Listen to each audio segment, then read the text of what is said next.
everyone, as you all know, this is Niharika Tiwari. So guys, we're back with another video related to a series of business organization. एक नजर सब cover important question series जिसमें हम बहुत सारे important topics कर रहे हैं जिससे आपके एग्जाम में चांसेस है क्वेश्चंस आने की। आप लोगों ने इसे पहले वाले पार्ट्स नहीं देखे हैं तो चैनल के प्लेलिस्ट में जल्दी से जाइए और वहां के जितने भी पार्ट्स है उसे देख लीजिए बिकॉज ये आपके एग्जाम को क्लियर करने में बहुत हेल्प करेगा। ठीक है।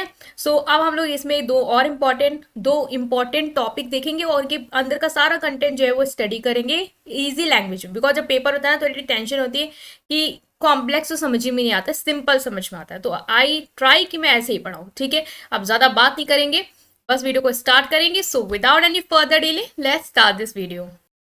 तो गाइज जैसा कि आप देख पा रहे हैं आज जो हमारा कंटेंट होगा वो होगा इस वीडियो में रैशनलाइजेशन को लेके। अब आप लोग के दिमाग में आ रहा होगा कि रैशनलाइजेशन क्या होता है, या कुछ बच्चे होंगे जिनको ये पता होगा कि हाँ हमारे एग्जाम में तो आना है बट हमें इसके बारे में कुछ नहीं पता। तो बहुत ही ईजी टॉपिक है और जैसे हम कवर करते हैं एकदम ईजी लैंग्वेज में वो हम कर लेंगे। ठीक है, इसके प्रिंसिपल समझेंगे, एडवांटेज क्या है, मतलब एडवांटेज या मेरिट डिमेरिट क्या होती है, इसकी फायदे नुकसान ये देखेंगे। नेक्स्ट आपका जो टॉपिक है वो है बिजनेस फाइनेंस क्या होता है, मीनिंग क्या है और उसके सोर्सेस क्या है आपके फाइनेंस के। ठीक है, तो हमें इन सारे इंपॉर्टेंट टॉपिक को कवर करना है। तो स्टार्ट कर रहे हैं। रैशनलाइजेशन अगर आप देखो ना यहाँ पे डायग्राम में क्या दिया है, the reorganisation of a company in order to increase its operating efficiency. इससे पहले हम जब पूरी सीरीज कर रहे थे तो हमने समझा कि यार देखो बिजनेस क्या होता है। बिजनेस ऑर्गेनाइजेशन में हम मान लो सोल ट्रेडरशिप पढ़ा, सब चीजें पढ़ी, तो सोल ट्रेडर हमने ऑप्ट किया। फिर हमने सोचा हाँ सोल ट्रेडर करेंगे। फिर हमने पढ़ा प्लांट लोकेशन क्या होती है कि कहाँ पे हम बिजनेस डालेंगे, प्लांट लेआउट क्या होगा, मतलब दुकान को कैसे कैसे डिजाइन कराएंगे। अब आता है आपने दुकान को बना लिया, डिजाइन कर लिया अपना लोकेशन बिजनेस। अब आ रहा है कि हो सकता है आगे जाके कोई प्रॉब्लम है उसमें, आपको लगेगा यार सिस्टम से वर्क नहीं कर रहा, मुझे लॉस हो रहा है, अब मैं उसमें कुछ चेंजेस लाऊंगा। चेंजेस क्यों ला रहे हो, दोबारा से चीजें को रीऑर्गेनाइज क्यों कर रहे हो, ताकि हमारी जो एफिशिएंसी है वो बढ़ जाए। तो सिंपल यही होता है रैशनलाइजेशन। अब आपको लग रहा होगा कितना इजी है, बस नाम का हुआ था, राइट। थोड़ा सा इसको हम लोग और देख लेंगे। Rationalisation is the reorganisation of a company in order to increase is operating efficiency. अब आप लोग इसको अपनी लाइफ से रिलेट करो, जैसे कि हमारा कमरा होता है या हमारा घर होता है। तो ऐसा होता है ना कि बहुत टाइम के बाद हम लोग बोर हो जाते हैं, हम सोचते हैं कि अपने घर को रिनोवेट कराते हैं, पेंट करवाते हैं, लाइटनिंग चेंज कराते हैं, बेड का पूरा जो भी सिस्टम उसको चेंज कराते हैं। तो आप क्या कर रहे हो, आप रीऑर्गेनाइज कर रहे हो, दोबारा से चीजों को लगा रहे हो, ऑर्गेनाइज कर रहे हो, ताकि हमारी जो ऑपरेटिंग एफिशिएंसी है बिजनेस में, तो याद देखो वो ऑपरेटिंग एफिशिएंसी जो उनकी एफिशिएंसी जो कार्य करने की क्षमता उसको बढ़ाना चाहेंगे, क्योंकि अगर आपकी एफिशिएंसी बढ़ेगी काम करने में तभी तो आप प्रॉफिट ला पाओगे, तभी तो आप मार्केट में ग्रो कर पाओगे। और हम अपना घर क्यों सजा रहे थे, हम अपने सजा रहे थे ताकि हमको खुशी हो, बस। ठीक है, this sort of reorganisation may lead to an expansion of और रिडक्शन इन कंपनी साइज। अब जो भी रीऑर्गेनाइजेशन है, हो सकता है आप अपनी कंपनी को बढ़ाओ या अपनी कंपनी का साइज को घटाओ, क्योंकि आपको लग रहा है यार ज्यादा बढ़ा है इसलिए हमें प्रॉफिट नहीं हो रहा है, नुकसान हो रहा है क्योंकि हमें एक्सपेंस ज्यादा बेयर करने पड़ रहे हैं इसको मेंटेनेंस में। या हो सकता है आपको लग रहा है बहुत छोटा है, मुझे बिजनेस को और एक्सपेंड करना चाहिए ताकि हम और अच्छा मार्केट में परफॉर्म करें। पॉलिसी में हो सकता है आप चेंज लाओ, लाइक आप कोई शॉप थी आपकी, आप फिक्स प्राइस बेच रहे हो तो आपको लगा नहीं अब बार्गेनिंग वाला अलाउ करो, या बार्गेनिंग था आपने सोचा नहीं हम अब फिक्स प्राइस रख देंगे, तो आप चेंजेस ला रहे हो। बेसिकली यही होता है रैशनलाइजेशन। ठीक है, अब आई होप कि बिल्कुल क्लियर है सिंपल वर्ड में कि क्या है ये रैशनलाइजेशन। एग्जाम्पल अगर हम समझे ना रैशनलाइजेशन का, तो एक लिया है कि क्लोजिंग ऑफ ब्रांच, मतलब एक मान लो कोई बैंक है उसने अपनी ब्रांच जो परफॉर्म नहीं कर रही थी रूरल एरिया में उसको बंद कर दिया। तो यही था ना कि रैशनलाइजेशन, या तो आप बिजनेस बढ़ा रहे हो तो घटा रहे हो, साइज को रिड्यूस कर रहे हो। तो ये एग्जाम्पल है साइज को रिड्यूस करने वाला, है ना। तो ये क्लियर होगा आपको। रैशनलाइजेशन जी, rationalisation aim at an efficiency increase by better use of existing possibility. ये वही चीजें हैं कि ये एफिशिएंसी बढ़ाने के लिए किया जाता है, रीजनेबल बनाएगा आपके ऑर्गेनाइजेशन को, आप ऑपरेटिंग कॉस्ट को बियर कर पाओगे। और condition is to increase with goal productivity economy, अपनी प्रोडक्टिविटी अपने गोल को अचीव कर पाओगे, इकोनॉमी को बढ़ा पाओगे। ठीक है, ये सारी चीजें वही हैं घुमा फिरा के। तो ना हम यहाँ बात करें प्रिंसिपल ऑफ रैशनलाइजेशन का, तो प्रिंसिपल ऑफ रैशनलाइजेशन क्या है कि रैशनलाइजेशन जो है वो किन सिद्धांतों पे बेस्ड है, कैसे हम करेंगे रैशनलाइजेशन। पहला आता है आपका principle of combination. Principle of combination बताता है कि हम जो होता है वो रैशनलाइजेशन में, जैसे कोई भी यूनिट है जो अच्छा परफॉर्म नहीं कर रही है आपकी बिजनेस यूनिट की, कोई ऐसी ब्रांचेस जहां से आपको प्रॉफिट नहीं आ रहा, लॉस हो रहा है, तो आप चाहोगे कि उस ब्रांच को क्या करो, बंद करो, या फिर आप चाहोगे उसको कंबाइन कर दो। उन यूनिट्स के साथ जो अच्छा परफॉर्म कर रही है, ताकि हमें उससे ज्यादा फायदा हो पाए। तो यही है कि इंपॉर्टेंट कॉन्सेप्ट रैशनलाइजेशन का ये है कि आप उन यूनिट को या उन टाइप्स ऑफ इनएफिशिएंट और वीक यूनिट को इंटीग्रेट कर दो, कंबाइन कर दो, ताकि आप, एक तो वो बड़ा हो जाएगा जैसे आप कंबाइन करोगे, और फिर डिस्ट्रीब्यूशन एफिशिएंसी आ जाएगी। जो भी आपको गुड्स एंड सर्विसेज को हो सकता था इधर सामान था, उधर सामान था, अलग अलग डिस्ट्रीब्यूटर था, अब वो सब इकट्ठा एक चीज आ गई, तो उसका ज्यादा फायदा उठाया जाएगा।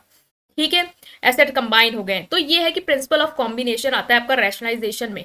तो रैशनलाइजेशन वही है कि आप चेंजेस ला रहे हो, रीऑर्गेनाइज कर रहे हो, तो इस तरीके से भी रीऑर्गेनाइज कर सकते हो कि जो यूनिट अच्छा नहीं कर रही है तो उनको हमने क्या करे, और रीऑर्गेनाइज करके उन्हें हमने कंबाइन कर दिया।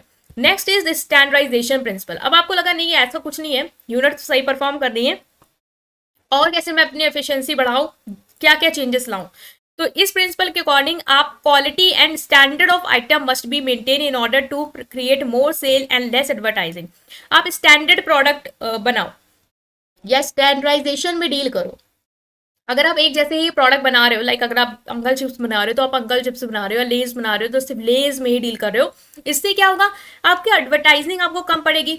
आप सोचो एडवर्टाइजिंग कैसे कम पड़ेगी, क्योंकि अलग अलग ब्रांड बनाओगे तो अलग अलग तरीके से आपको एडवर्टीजमेंट उसमें ध्यान देना होगा। एक ही ब्रांड होगा तो पैसा सिर्फ एक ही ब्रांड की एडवर्टीजिंग में लगेगा।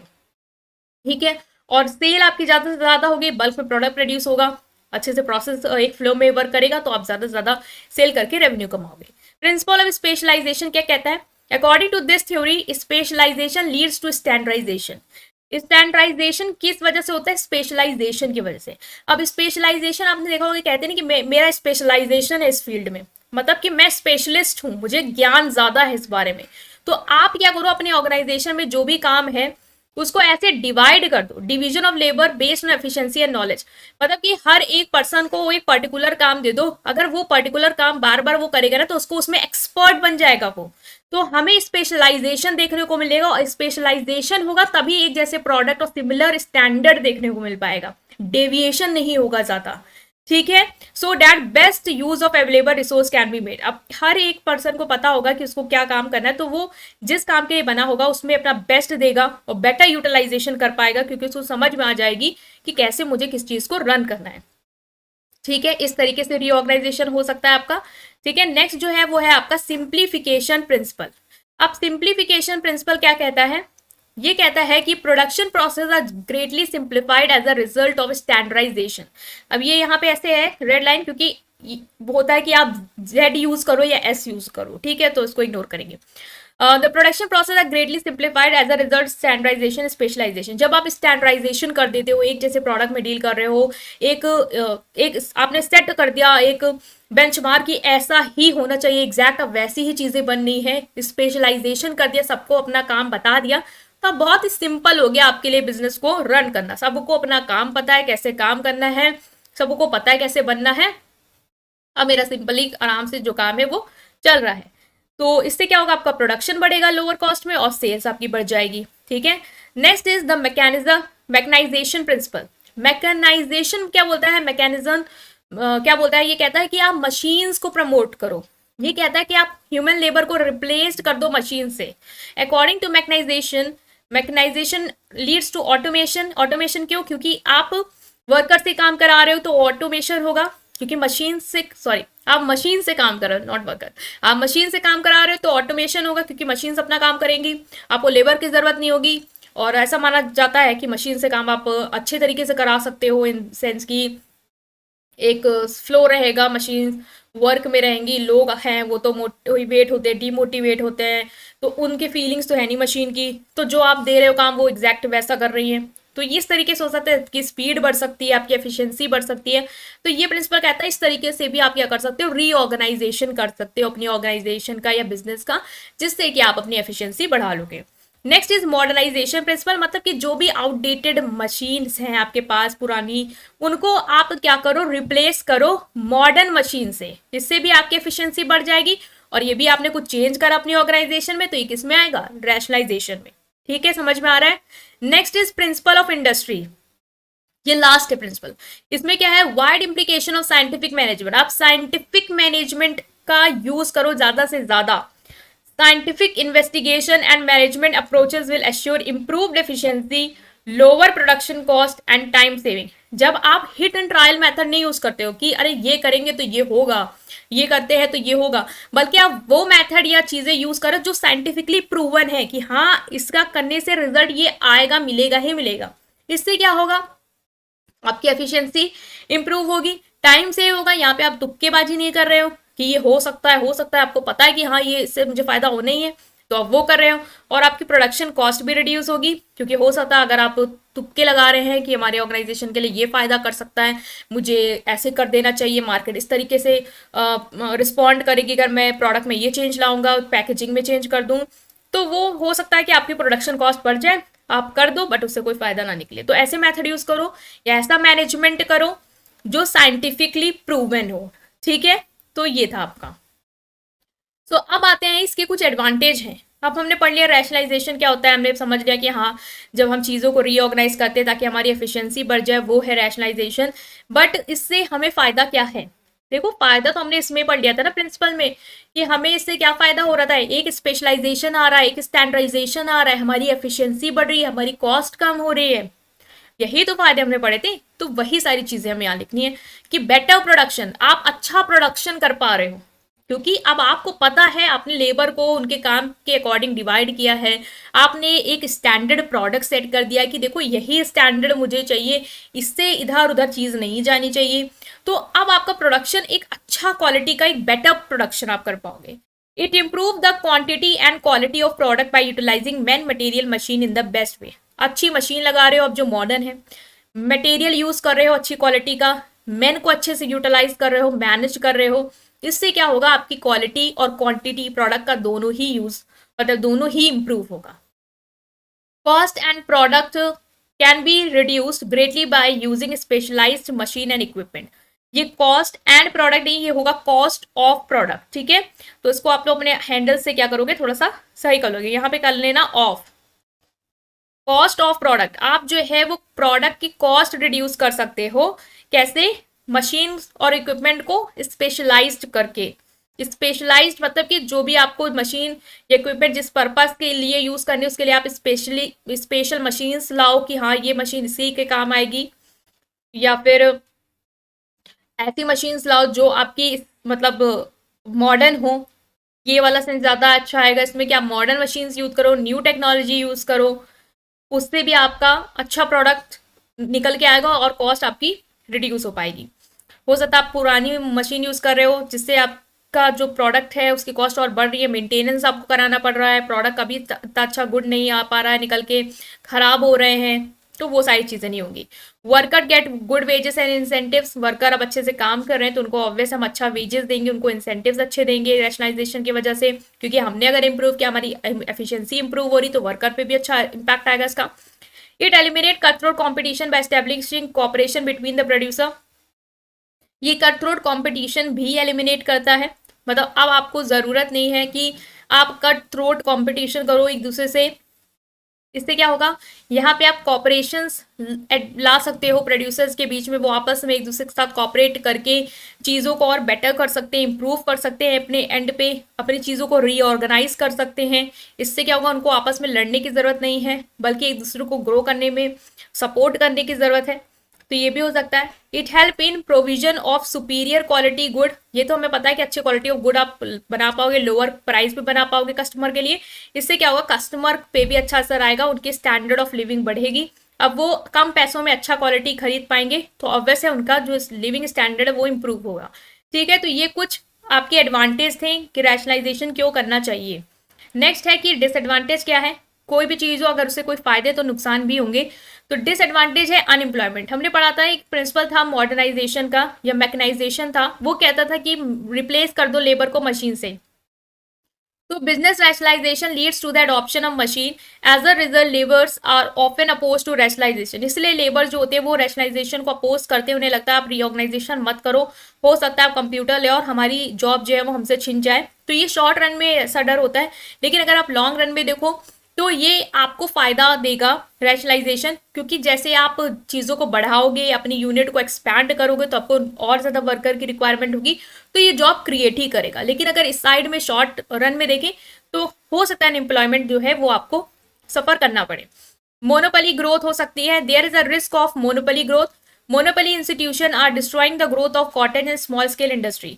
अब वो सारे बड़े बड़े बिजनेस या सप्लायर्स जो ये कर सकते हैं कि वो मतलब क्या करें, बड़ी बड़ी यूनिट को बना पाए, लाइक अपना जो बिजनेस उसको अच्छे लेवल पे एक्सपैंड कर पाए, तो हो सकता है वो आपस में मिल जाए। जैसे हमने बात किया था, कॉपरेशन होगा सप्लायर्स के बीच में, कट थ्रोट कंपटीशन करने की जरूरत नहीं है। तुम भी अच्छा लेवल पे रन करो, तुम भी अपना बिजनेस को बढ़ाओ, हम भी अपने बिजनेस को बढ़ाते हैं। और हम बढ़ाने के लिए ये भी कर सकते हैं, हम बिजनेस कॉम्बिनेशन कर ले, हम मर्ज हो जाएं। और अगर हम मर्ज हो जाएंगे तो फिर हम रिनोवेशन करेंगे, अपनी ऑर्गेनाइजेशन को दोबारा से चेंजेस ला के करेंगे। और इससे क्या होगा, हम मोनोपोली बनाएंगे और मन चाहा जो प्राइस है वो कोट करेंगे। और जो स्मॉल स्केल इंडस्ट्री है, जो कॉटेज है, वो ऑब्वियस है डिस्ट्रॉय हो जाएंगे, क्योंकि हम कस्टमर को अच्छे क्वालिटी ऑफ गुड और अच्छी एडवर्टाइजिंग से ज्यादा अपने टूवर्ड क्या करेंगे, अट्रैक्ट करेंगे। तो ये भी आपको पता होना चाहिए कि बिजनेस कॉम्बिनेशन जो है वो रैशनलाइजेशन को जन्म देता है। क्यों देता है, क्योंकि जब बिजनेस आपस में कंबाइन करेंगे तो ऑब्वियस है वो रीऑर्गेनाइजेशन लाना चाहेंगे। अब जैसे मेरा बिजनेस है, आपका बिजनेस, हमने सोचा हम कंबाइन कर रहे हैं दोनों लोग आपस में, तो फिर हम दोनों बैठ के आइडियाज लाएंगे कि हम बिजनेस को कैसे चेंज कर सकते हैं, रीऑर्गेनाइज कर सकते हैं। तो हम आपस में कॉपरेशन बनाएंगे, ठीक है। बेनिफिशियल टू प्रोड्यूसर, ये प्रोड्यूसर्स के लिए बेनिफिशियल है। Some economics argue that the advantage of rationalisation are enjoyed by producer, only consumer are deprive of its advantage. कुछ इकोनॉमिक्स ये मानते हैं कि रैशनलाइजेशन का जो फायदा होता है वो सिर्फ और सिर्फ प्रोड्यूसर को होता है, कस्टमर जो होते हैं उनको ज्यादा एडवांटेज नहीं होता है। क्योंकि अगर मोनोपोली वो क्रिएट कर दे रहे हैं तो कस्टमर को इससे क्या फायदा होगा, उनको तो हो सकता है कि वो हाई प्राइस चार्ज करें, वो पे करना पड़ेगा, क्योंकि कोई और है ही नहीं वो गुड्स बेचने वाला। तो ये चीज जो है वो याद रखेंगे, ठीक है। नेक्स्ट जो आपका आएगा वो आएगा हैवी इन्वेस्टमेंट। हैवी इन्वेस्टमेंट आपको कैसे पता लगेगा, खुद सोचो। हम लोगों ने इतना समझ लिया, अब आपके दिमाग में खुद बातें आनी चाहिए। और पेपर में सबसे अच्छा यही होता है, जब आप बैठो ना तो आप खुद से पॉइंट बनाओ उस चीज को इमेजिन करके। कभी भी लाइफ में कोई चीज, कोई क्वेश्चन आए जो ना समझ में आए, छोड़ना नहीं है, सोचो कि क्या हो सकता है। क्लोज आप जरूर जाओगे, गिव अप करोगे तो कभी क्लोज नहीं जाओगे। तो अगर आप सोचते ना कि रैशनलाइजेशन क्या हो सकता है, मीनिंग भी अगर आप पढ़ के आ गए ना, मैं बता रही हूँ फीचर्स, एडवांटेज, डिसएडवांटेज अपने आप से लिख के आओगे। क्योंकि आप खुद सोचोगे कि अगर मैं अपना घर रिनोवेट कराऊंगा तो मुझे क्या फायदा होगा और मुझे क्या नुकसान हो सकता है, ठीक है। Heavy investment, rationalisation in business necessitate large sum of money. मतलब बिजनेस, अब देखो आप रेशनलाइजेशन कर रहे हो, चेंजेस ला रहे हो, रीऑर्गेनाइज कर रहे हो चीजों को, तो आपको पैसा भी तो लगाना होगा, ऐसे तो नहीं हो जाएगा। पुरानी मशीन है, हमने कहा जो मशीन पुरानी है उनको हम नई टेक्नोलॉजी से रिप्लेस करो, तो नई मशीन खरीदने के लिए पैसा तो लगेगा ना। तो कैपिटल इन्वेस्टमेंट इन मशीन वो वेस्ट कंसिडर करते हैं कुछ लोग, क्योंकि उनको लगता है कि कुछ टाइम के बाद तो देखो मशीन जो है फिर वो नई टेक्नोलॉजी की आ जाएगी, तो हो सकता है हमने जो मशीन खरीद ली वो हमारे लिए वेस्टफुल हो गई। तो ये इसलिए लगता है कि बहुत ही ज्यादा हैवी इन्वेस्टमेंट है और इसलिए लोग जो है इसको अपोज करते हैं कुछ। तो ये हो गया हमारा डिसएडवांटेज। तो एक अप्रोच जो थी मुझे जो बतानी थी कि पेपर के टाइम में अगर आपको डर लग रहा है, रिलैक्स, बिकॉज बिजनेस है। बिजनेस तो आप खुद अपना बिजनेस माइंड में बनाना और सोचना मेरा होता तो मैं क्या करता, बस वही लिखा ना। बहुत नहीं तो हाँ कुछ हद तक आप जरूर सही होगे, ठीक है। Next is your business finance. अब देखो ये कितना इजी है, हम अपनी लाइफ में फाइनेंस फाइनेंस मनी मनी करते रहते हैं, है ना। हमें लगता है पैसा हमें मिल जाए, कहीं से मिल जाए। अब बिजनेस है, बिजनेस में तो पैसा चाहिए ही चाहिए आपको। बिजनेस सेटअप करने के लिए पैसा चाहिए, आपको बिजनेस रन करने के लिए पैसा चाहिए, आपको बिजनेस क्लोज करने के लिए भी पैसा चाहिए। क्योंकि जब आप बिजनेस क्लोज कर रहे होते हैं ना, तो क्रेडिटर आके आके आपके गला पकड़ते हैं कि मेरा पैसा वापस करो, उसके बाद अपना बिजनेस लेके जाना। तो हर चीज में आपको पैसा चाहिए होता है, तू पैसा पैसा करती है। चलो कोई नहीं, ठीक है। एवरी बिजनेस नीड कैपिटल, हर बिजनेस को जो है वो कैपिटल की रिक्वायरमेंट होती है। Capital is required at the time of beginning of the business, its operation and also it's growth in size and expand. आपको बिजनेस को ग्रो करने के लिए, एक्सपैंड करने के लिए, उसको बिगिन करने के लिए, उसको चलाने के लिए पैसा जो है वो चाहिए होगा। Establishment of any business is not possible without finance. ये तो देखो एक ओवरव्यू मैं दे रही हूँ। अच्छा कभी भी एग्जाम में लिखना हो और ज्यादा नंबर चाहिए हो ना, समझो कि सीता के नंबर गीता से क्यों ज्यादा आ रहे, क्योंकि गीता जो है ना वो डिस्क्रिप्शन लिख के आ रही, इसी तरीके का डिस्क्रिप्शन लिख के आ रही जो मैं आपको बता रही हूँ, कि वो बिजनेस फाइनेंस को बताने से पहले थोड़ी कहानी बना देती है कि हर बिजनेस को कैपिटल की जरूरत होती है, कैपिटल कहाँ से आएगी, क्यों चाहिए होती है। ये लिख देना थोड़ा सा, बस दो लाइन लिखना और देखना नंबर बढ़ेंगे ऑटोमेटिकली। क्योंकि लगेगा यार प्रेजेंट किया आपने, ठीक है। Business finance refers to the money and credit employed in business. It involves procurement, utilization of funds so that business may be able to carry out their operation effectively and efficiently. अब देखो ये कहानी है, ये कहानी यही कह रही है कि बिजनेस की रिक्वायरमेंट, बिजनेस को पैसों की रिक्वायरमेंट होती है, क्योंकि एक बिजनेस है उसको एसेट खरीदने होंगे, उसको अपना बिजनेस रन करने के लिए रॉ मटेरियल चाहिए होगा, हैंडल करने होंगे उसको सारी फाइनेंशियल रिलेटेड एक्टिविटी, इसलिए उसको सारी जो पैसे हैं वो चाहिए होगा, ठीक है। हमने इसको डिस्कस कर लिया।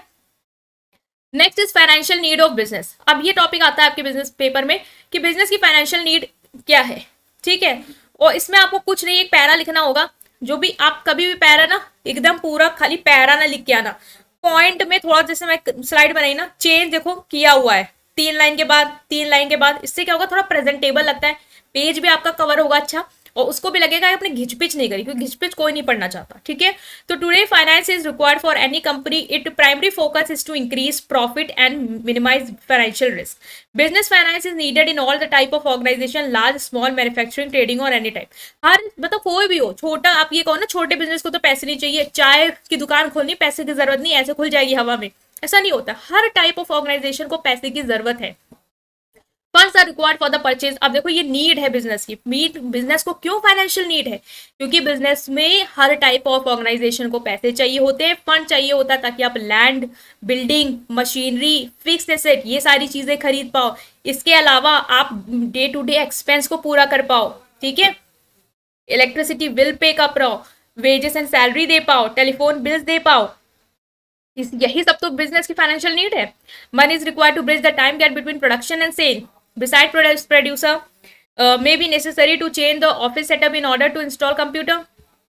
मतलब कि रैशनलाइजेशन, ऑफिस सेटअप मतलब क्या बता रहा है, ऑफिस सेटअप बता रहा है कि रैशनलाइजेशन के लिए भी पैसा जो है वो चाहिए होगा, रिनोवेशन के लिए भी पैसा चाहिए होगा, ठीक है। तो ये था आपका फाइनेंशियल नीड ऑफ बिजनेस। अब देखो हम बहुत मंजिल के करीब हैं, कुछ नहीं, थोड़ा पेशेंस बनाओ, बहुत कम बचा है, अब इसको हम कवर कर लेंगे, जो कि है आपका सोर्स ऑफ फाइनेंस की। जो फाइनेंस है उसका क्या सोर्स है। The selection of source depend upon the amount of fund required. अब सोर्स ऑफ फाइनेंस मतलब होता है कि आपको जो पैसा चाहिए आप वो लाओगे कहाँ से, कहाँ से आप पैसा ले सकते हो, पैसा कहाँ से आएगा, है ना। तो ये है आपका सोर्स ऑफ फाइनेंस, ठीक है।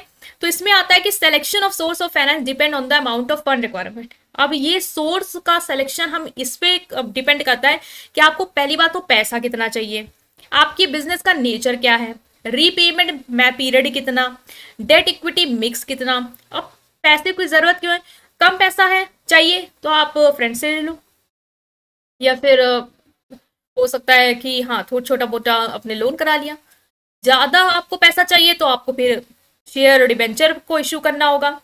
बिजनेस का नेचर कैसा है, आप सोल ट्रेडर में हो, आप पार्टनरशिप में हो, किस तरीके का बिजनेस कर रहे हो, आप किस चीज के प्रोडक्ट में डील कर रहे हो आप, ये भी डिपेंड करेगा, बैंकिंग बिजनेस में हो या नॉर्मल बिजनेस में हो, ये सारी चीजें, ठीक है।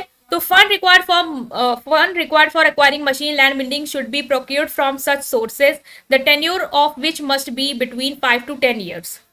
अच्छा, अगर आपको लैंड लेना है, बिल्डिंग लेना, मशीन लेना, तो आप ऐसे सोर्स को प्रेफर करो जो कि बिटवीन हो 5 and 10 years के। अब ये जो है ना, ये वाली लाइन, इसको हम आगे वाली स्लाइड में देखेंगे तो आपको ज्यादा अच्छे से क्लियर होगा। अभी हमने बस ये कहानी जो है, कहानी नहीं कहेंगे, ये एक इंपॉर्टेंट लाइन है जो हमने यहाँ कवर की है कि फाइनेंस क्या है। सोर्स ऑफ फाइनेंस में लिखोगे क्वेरी, बताया ना सीता को गीता से क्यों ज्यादा नंबर मिले, क्योंकि वो थोड़ा सा उसको इलेबोरेट करती है, तो आप लोग भी थोड़ा सा इलेबोरेट कराना, ठीक है। ये मत कहना बाद में दीदी आपने बताया नहीं था, मैं आपको बता रही हूँ, ठीक है। सो अब देखो पीरियड बेसिस, अब सोर्स फाइनेंस का पीरियड बेसिस पे हो सकता है कि टाइम ड्यूरेशन के बेसिस पे आप समझ सकते हो कि कहाँ से पैसा लेना है। On the basis of period different source of fund can be categorise into 3 part. Period के बेसिस पे आप डिफरेंट सोर्स, जो फंड का अलग अलग सोर्स, इसको 3 पार्ट में क्लासीफाई कर सकते हो। पहला long term source, medium term source और शॉर्ट टर्म सोर्स। ये बहुत ईजी है क्योंकि आप अपने डेली लाइफ से रिलेट करोगे। लॉन्ग टर्म सोर्स क्या होता है, जहां पे ये लॉन्ग टर्म सोर्स मतलब लंबे समय तक का जो पैसा देते हो वो सोर्स आप ले रहे हो, तो ये आपकी फाइनेंशियल रिक्वायरमेंट जो भी एंटरप्राइज की उसे पूरा करते हैं for a period exceeding 5 year, मतलब 5 साल से भी ज्यादा समय के लिए आप इनसे पैसा ले सकते हो। तो आपको लग रहा है कि मुझे जो पैसा चाहिए वो मैं इतनी जल्दी नहीं पे कर सकता हूँ, मुझे 5 साल से भी ज्यादा समय के लिए पैसा चाहिए तो आप लॉन्ग टर्म सोर्स के पास जाओ, ठीक है।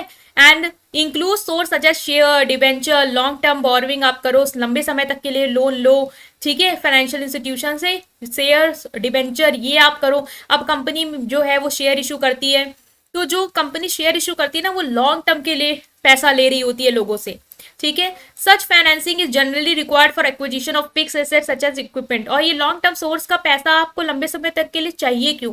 हो सकता है आपको फिक्स एसेट, बड़े बड़े एसेट लेने हो, प्लांट मतलब एक लोकेशन खरीदनी हो पूरी जहां पे आपको फैक्ट्री सेटअप करनी है, बड़े बड़े इक्विपमेंट मशीन्स लेनी है, तो आप इस पे जाओगे।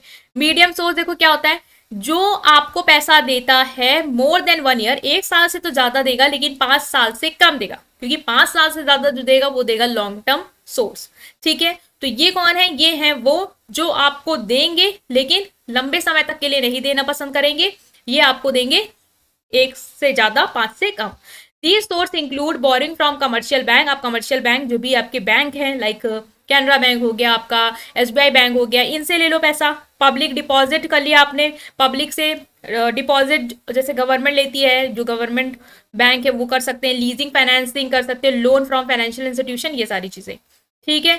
तो ये आपको एक पीरियड के बेसिस पे आप बिल्कुल अपना लिख के आओगे, और यही बस याद करके जाना कि जो भी आपका पीरियड के बेसिस पे है उसमें मुझे दिमाग नहीं लगाना है, बस ये याद रखना है कि लॉन्ग टर्म सोर्स है तो 5 से ज्यादा समय तक का जो पैसा देते हैं वो, मीडियम 1 से 5 के बीच, और शॉर्ट टर्म जो है वो सिर्फ और सिर्फ 1 साल तक देगा, 1 साल से ज्यादा नहीं देगा, ठीक है। वो होगा आपका शॉर्ट टर्म फंड, जैसे trade credit, loan from commercial bank. Commercial bank भी 1 साल तक का लोन देते हैं। जो कमर्शियल पेपर्स, आप ये सब अकाउंट्स में पढ़े होंगे, कमर्शियल पेपर वगैरह क्या होता है, डिटेल में जानना होगा तो आप मुझे बताइएगा, वो अलग वीडियो बनेगी क्योंकि आपका एक सब्जेक्ट भी होगा फाइनेंशियल मैनेजमेंट, ये सब वहां के टॉपिक हैं। इसमें अगर पूछेगा तो आपसे बस थोड़ा बहुत वो जानना चाहेगा कि सोर्स है क्या, बस इतना याद रखो, और 2-3 एग्जाम्पल हर सोर्स का याद रख लेना, ठीक है। टाइम भी इतना नहीं है कि आप लोग अब ज्यादा इसको डिटेल में जाओ। तो नाउ गाइस, ओनरशिप के बेसिस पे हम फॉरवर्ड कर रहे हैं। तो on the basis of ownership the sources can be classified on to owner fund and borrowed fund. मतलब ओनरशिप के बेसिस पे, पैसा आपका है या कि आपने बोरो किया है उसके बेसिस पे हम क्लासिफाई करते हैं। तो ओनर फंड होता है मतलब कि जिसमें पैसा आपका है, और बोरोड फंड है जिसमें पैसा किसी और का है और आपने उधार लिया है। तो ओनर फंड एक सोर्स हो सकता है, मतलब कि fund that can be provided by owner of an enterprise. मतलब जो एंटरप्राइज का ओनर है वही अगर पैसा लगा रहा है अपने बिजनेस पे तो ये हो सकता है ओनर फंड। मतलब जो पैसा का सोर्स है वो आप खुद ही हैं, आप खुद ही अपना पैसा लगा रहे हैं, जैसे कि सोल ट्रेडर अपने बिजनेस पे अपना पैसा खुद लगाते हैं, पार्टनर्स मिलकर पैसा लगा रहे हैं, या शेयर होल्डर वाले कंपनी के, ठीक है। Borrowed fund on the other hand refers to the fund raise through loan or borrowing. आपने जैसे लोन के थ्रू पैसा बोरो किया है तो ये होता है आपका borrowed fund. Sources for raising borrowed fund, मतलब लोन लेने के सोर्सेज क्या क्या हो सकते हैं, कैसे आप पैसा उधार ले सकते हैं, लोन के थ्रू ले सकते हैं जैसे कि आप कमर्शियल बैंक से लो या कोई फाइनेंशियल इंस्टीट्यूशन से आपने लोन लिया, शेयर और डिबेंचर आप इशू कर सकते हो, क्रेडिट ले सकते हो, ट्रेड का मतलब जो ट्रेड पे क्रेडिट है वो ले सकते हो। ये सारे सोर्सेज क्या हैं, फंड आपको देते हैं एक स्पेसिफिक मतलब स्पेसिफिक पीरियड एक फिक्स होता है कि इतने टाइम के लिए देंगे, जो कि हमने पढ़ा था लॉन्ग टर्म शॉर्ट टर्म, ये वाला जो सोर्स था। इसी को ही हम इस तरीके से भी क्लासिफाई कर सकते हैं कि कुछ स्पेसिफिक टाइम के लिए दिया जाएगा और कुछ सर्टेन टर्म और कंडीशन पे दिया जाएगा, ठीक है। तो इस पे भी आप लिख के आ सकते हो कि ये है आपका सोर्स ऑफ फंड। देन है आपका जनरेशन का बेसिस कि आप कैसे पैसा जो है वो जनरेट हो रहा है, ठीक है। और ये लास्ट है स्लाइड, ये आप बस खत्म होने वाला है। तो another basis of categorising the source of fund can be whether the fund are generated from within the organisation or external source. मतलब पैसा जो है वो ऑर्गेनाइजेशन के अंदर से जनरेट हुआ है, वहां वो पैसे का सोर्स है, या फिर वो बाहर से पैसा आया है। Now internal source of fund क्या होता है, ये वो पैसा होता है जो आप बिजनेस के अंदर से जनरेट करते हो, ठीक है। Within your business organisation can generate fund internally by accelerating the collection of receivable, disposing of surplus inventories. जो आपको लग रहा है बहुत ज्यादा इन्वेंट्री है उसको आप डिस्पोज कर दिया, आपने उसको सेल आउट कर दिया, वहां से पैसा आपने जनरेट कर लिया। प्लफिंग बैक इट्स प्रॉफिट, जो प्रॉफिट है उसको अपने प्लफिंग बैक कर लिया। ये सारे जो अकाउंटिंग के टर्म्स हैं, अगर आपको इन्हें डेप्थ में स्टडी करना है तो आपको फर्दर मैं एक वीडियो बना दूंगी जिसमें इन सारे टर्म्स को आई विल इलेबरेट। बट अभी आपको इतना याद रखना ज़रूरी है कि आप जो भी प्रॉफिट है आपका जो आपने कमाया है उसको आप दोबारा से लाओ, या फिर जो भी इन्वेंट्रीज है जो बहुत ज़्यादा उसको आप बेच दो, इसको डिस्पोज कर दो, वहाँ से भी आप पैसा लगा बना सकते हो। तो ये सारी चीज़ें आप कर सकते हो। Internal source of fund can fulfil only limited needs, छोटी मोटी नीड्स वो कर सकते हैं फुलफिल, क्योंकि ज्यादा पैसा जो है वो हो नहीं सकता कि आपके पास आए। ठीक है। In external source of fund include दो source that lie outside an organisation, जैसे कि आपने सप्लायर से ले लिया, लेंडर से, इन्वेस्टर के थ्रू आपके पास पैसा आ रहा है। ठीक है। सप्लायर्स हो सकता है आपको पैसा दें, या लेंडर जिनसे आपने लेंड किया है पैसा, आपने उनसे पैसा वापस किया, अपना इन्वेस्टर जो इन्वेस्ट कर रहे हैं वहां से पैसा वो लगा रहे हैं, तो ये आपका सोर्स ऑफ फंड हो सकता है। When large amount of money is required to be raise, जब आपको ज्यादा पैसा रेज करना होता है तो आप एक्सटर्नल सोर्स के थ्रू करते हो। ठीक है। External fund may be costly as compare to raising internal sources, internal source के कंपैरिजन में हो सकता है जो एक्सटर्नल सोर्स ऑफ फंड हो वो आपका क्या हो, बड़ा हो या कि महंगा हो। ठीक है। तो ये हमने पढ़ा यहाँ पे आपका सोर्स ऑफ फंड, कि आप फंड को जनरेशन का बेसिस क्या, आप कहाँ से जनरेट कर रहे हो, बिजनेस के अंदर की जो चीजें हैं वहां से आप पैसा लगा रहे हो, या फिर आप बाहर से पैसा ले रहे हो। ठीक है। सो ये था हमारा इंपॉर्टेंट यूनिट जो हमने डिस्कस किया है, ये important topics. So I hope कि आपको समझ में आया होगा। स्टिल कोई भी डाउट इसे कमेंट सेक्शन में पूछेंगे, और इन एफर्ट्स के लिए वीडियो को करेंगे लाइक, चैनल को करेंगे subscribe. Right guys, thank you.